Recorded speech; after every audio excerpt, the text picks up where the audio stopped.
បាទជំរាបសួរថ្ងៃនេះដែរខ្ញុំមកបង្ហាញបាទដើមប្រទាលសិរីមង្គលមួយប្រភេទទៀតបាទឈ្មោះហៅថាប្រទាលលើកកំផែងស្រុកចិនបាទឬក៏កន្លែងខ្លះគេហៅថាប្រទាលមហាសេដ្ឋីឬក៏ប្រទាលនាំសំណាងបាទប្រទាលនេះដែររូបរាងវាពិតជាមានសម្រស់ស្អាតមែនតែនដូចជាផ្កាថ្មអញ្ចឹងបងប្អូនអញ្ចឹងនៅពេលដែលវាឡើងខ្ពស់បន្តិចវាដូចជាកំផែងច្រានបាទដូចជាលើកកំផែងអញ្ចឹង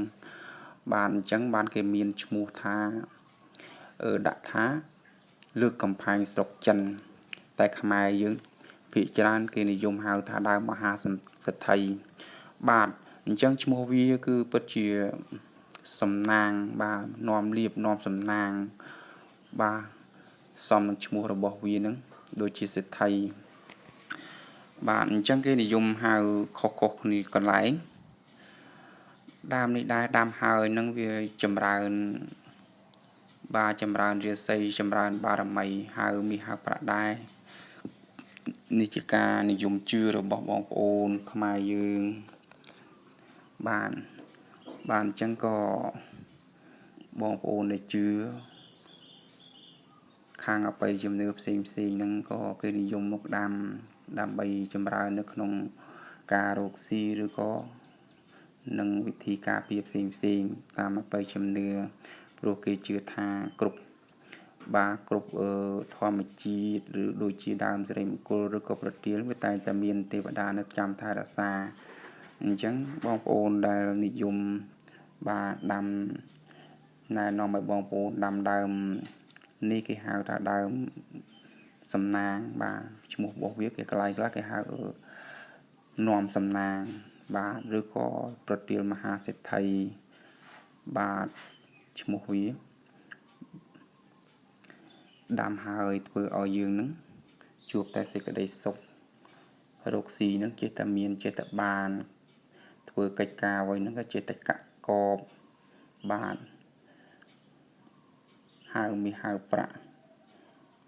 បាទអញ្ចឹងគេនិយមដាំមិនថាជនជាតិខ្មែរយើងឬក៏ជនជាតិថៃគេនិយមដាំ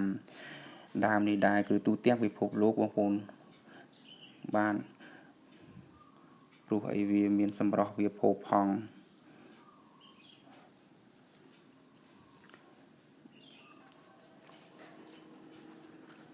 បងប្អូនអាចដាំវាហើយមិនសូវជាត្រូវការទឹកប្រមាណដែរដើមនេះគឺវាធន់នឹងកម្ដៅថ្ងៃដែរវាប្រែពណ៌ទៅតាមបាទបងប្អូនដាក់ទឹកនេះទៅវារៀងពណ៌ខៀវអញ្ចឹងទៅបងប្អូនមិនសូវដាក់ទេវាពណ៌រៀងប្រែអញ្ចឹងពណ៌វាស្អាតមែនទែនដូចជាផ្កាថ្មអញ្ចឹងបងប្អូន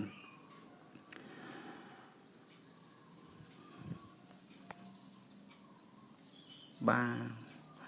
វាពិតជាមានភាពទាក់ទាញអញ្ចឹងគឺនៅកន្លែងនេះគឺវាមិនសូវជាបានកម្ដៅគ្រប់គ្រាន់ហើយណាមួយក៏មិនសូវបានថែវាអញ្ចឹងក៏វាមិនសូវជាមានភាពទាក់ទាញទេអញ្ចឹងបងប្អូនដែលចូលចិត្តខាងប្រទាលហ្នឹងកុំភ្លេចរកមកដាំមកវាមានការចម្រើនក្នុងជីវិតយើងខ្លាំងមែនតែនបាទអញ្ចឹងអរគុណច្រើនដែលបានទស្សនាវីដេអូនេះអញ្ចឹងកុំភ្លេចចុច like ចុច subscribe ឲ្យផងនិងរូបកណ្ដឹងដើម្បីទទួលបានវីដេអូថ្មីជាបន្តទៀតពី channel យើងខ្ញុំបាទអរគុណច្រើនជម្រាបលា